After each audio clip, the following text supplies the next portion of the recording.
Hi guys, it's Mark from Mind Frontiers, and today I'm going to do a little discussion, a little talk about emotions when it comes to food. Because what we eat can be incredibly related to how we feel. And I'll explain this as we go a little bit further on, just so that you become an idea about how the two can be combined. And it's not just to do with, I'm depressed or I'm stressed or I'll eat. There's lots more to it than just that. So let's look at the basics. Scientists have actually proven that when we start eating things like fast food, junk food, it's high in fats and high in cholesterol, high in chemicals. These chemicals, they give us a feel-good factor temporarily. So our emotions, they go up and they go down. None of our emotions will actually last. They just go up and they go down, like this, like a wave. And we eat and we feel better. But our body isn't getting the right nutrients. And scientists have been doing research, even before the pandemic, to show the correlation between eating junk food with things like monosodium glutamate and its effect on our emotions, and then balanced it out on a control group with eating healthily.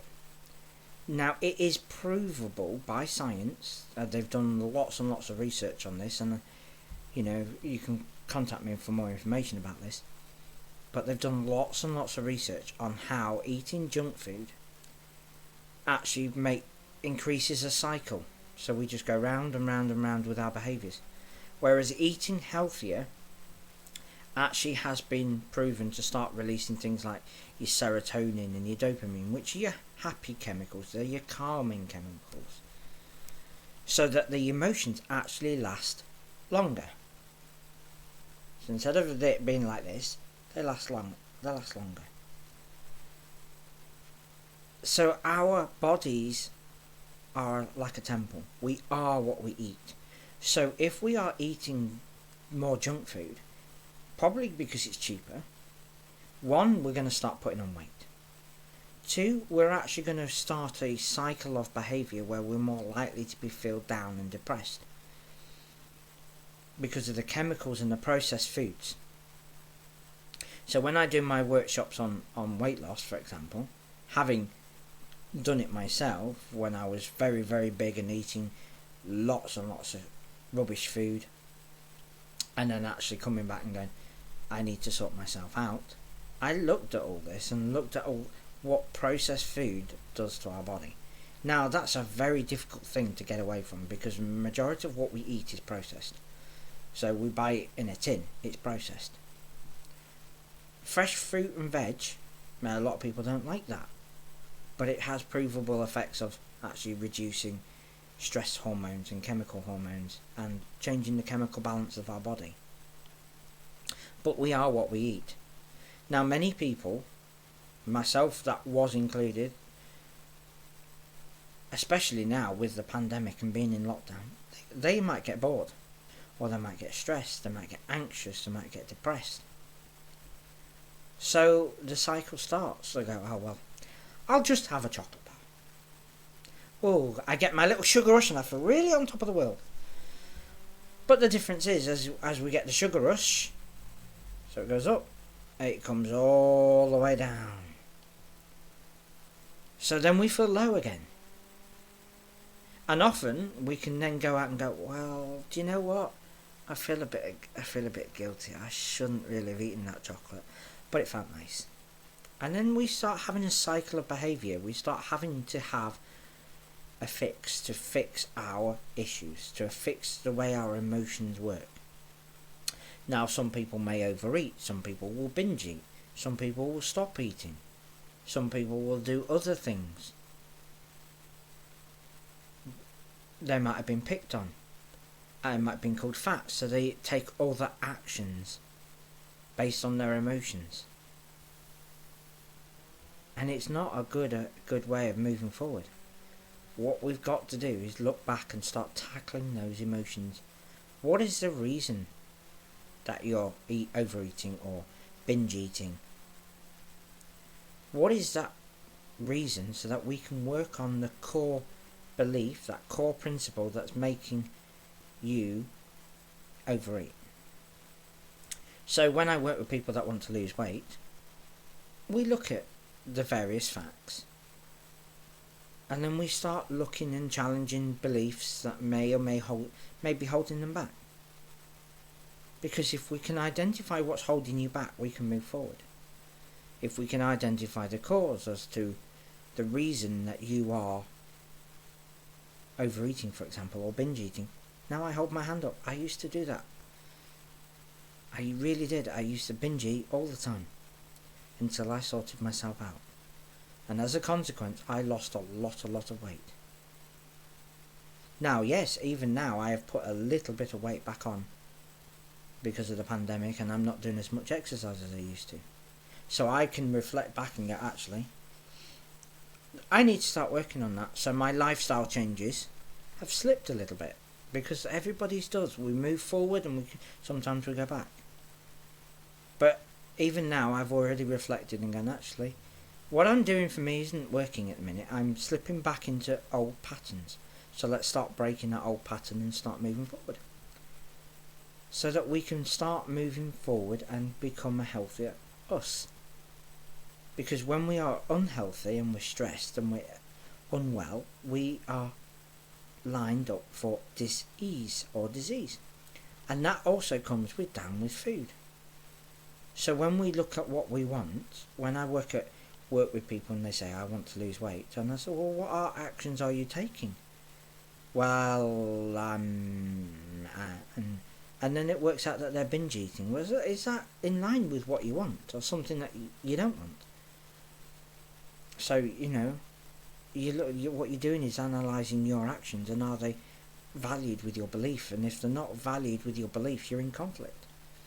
So we can work on those conflicts so that they're not in there anymore. And then we can start addressing our own emotions. We can look at patterns when we binge eat. What happens? So what has to happen so that we binge eat? Or that we're not eating at all and we're going to starve ourselves? What's our thought processes? What's our emotional processes? And we can use basic things like mindfulness and go, take a step back. Okay, what is this giving me? Or, as I like to call it, my favourite radio station. What is in it for me? WIIFM. Brilliant radio station. And now I ask this all the time. What's the benefit of me binge eating? Well, I feel a bit of a high for a little while, but then I feel guilty. So I'll do it again. Rather than going, okay, well, that's a temporary hit. Let's, because all I've done is have something to eat. But I'm not eating the right stuff. So look at the stuff you're eating. So if you wanted to lose weight, for example, now this is advertised on many Weight Watchers dieting programs, smaller plates. But there is a fact to this. If we eat slowly and we look at the food that we're eating, is it beneficial? Is it going to give me a temporary sugar rush, or is it just going to go, yeah, this is just going to go straight to the heart and then to my blood vessels? So look at the plate of food that you're eating. Is it what you normally dish up? But if you're dishing it up and you're on a smaller plate of food, then you are actually going to be eating less anyway, which will help to lose weight. But what's more important is to look at the lifestyle changes required. When you look at the lifestyle changes required because of our emotions, so by dealing with our emotions, we can actually then incorporate it into our lifestyle changes. And guess what? You're going to be healthier, you're going to be fitter, you're going to feel more refreshed, more energy. You're going to feel a lot better in yourself. And then what you're doing is you're not concentrating on the emotions and binge eating. you're actually looking at the emotions, tackling them, dealing with them with how you can in the best way you can and what is in your control, and then making permanent lifestyle changes. Even if in the future you would then make a slip and you go back a little bit, you can still redo the program that works. Because if what we're doing is not working, we really do have to change what we're doing. And many people out there are having major problems with their own emotions and their ability with their food. They're linking the emotions in with the food and the food in with the emotions, so it then becomes a trigger and a cycle. So when this emotion comes up, I eat. When this emotion comes up, I starve myself. And they're all correlated to our emotions. So what I'm getting at, guys, is let's work on our emotions. Ask yourself some simple questions.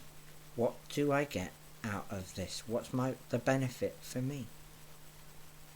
What would be better rather than having a big packet of crisps? Even if it's a small packet of crisps, it's a big change. If you've got a big packet of crisps like this and a small packet of crisps like this, it's a big difference. And you're not actually feeding that body. And we've got to take it in steps. So you're breaking it down into smaller steps. But you're asking yourself, is this going to be beneficial for you? Or what can I do differently? And when you start looking at what you can do differently, you'll have a different perspective. And you have a different perspective, you have a different emotion. So you become the observer of the emotion rather than the emotion being in control and going, yeah, you got to eat. No. Let's step back. What is in my control right now? Now there's a lovely quote. It says, life happens. 90% of life is just events. So these are events that are in our lives that we cannot control. But the 10% is what we do about it. So are we letting the events rule us so that we're in bits and on the floor and anxious and stressed and depressed? Or are actually taking action, going, well, actually, this is in my control. This is what I can do right now. And if this is what I can do right now, then that's all that I can do. And then you're going to have a different response to the event. Rather than reacting, you'll have a different response. You'll start looking at the situation going, yeah, actually I can do this and I can do that. And these are our emotions or anything. So our emotions can be the events. And we're only having one event at the time. Our emotional brain may take over if you let it. But when you look at things like relaxation and meditation and all those many things that are out there that we can look to change our perspective, then things will change. And we're only doing one thing at a time. So we're breaking it down into steps. Now, many people say that, oh, it feels like I'm having many emotions all at once. Technically, it's not actually true. In 1 second, you could have many emotions, but they're all following each other. They're all one singular emotion at the time, but they're all clumped together, so we believe it's all together. Because what we're doing is not living in the present moment. So when I first started this discussion, that's in the past. And when I end this discussion, that's in the future. And even a couple of seconds ago, that's still in the past. We are living in a time-orientated society, which is man-made. Because when we delve down deeper, we can actually remove time. You know, when we become more spiritual and we meditate, there is no time. It just is. So let's look at what we can bring. What can we do at this minute in time? One moment in time. Very lovely song. One moment in time. So have your one moment in time. Look at what you can control. Ask yourself what's in it for you. What do I get out of binge eating? What do I get out of this behaviour? What do I get out of this emotion? And then we can maybe break that cycle. When you break the cycle and you deal with your emotions, you can plan and progress, and make targets and objectives, which are a good motivator for you to make lifestyle changes. So, thank you very much, guys. I hope you like it. Hope you hit the nice little subscribe button, and don't forget to like and share so that we can get this message out to as many people as possible. So thank you very much, guys, and do take care.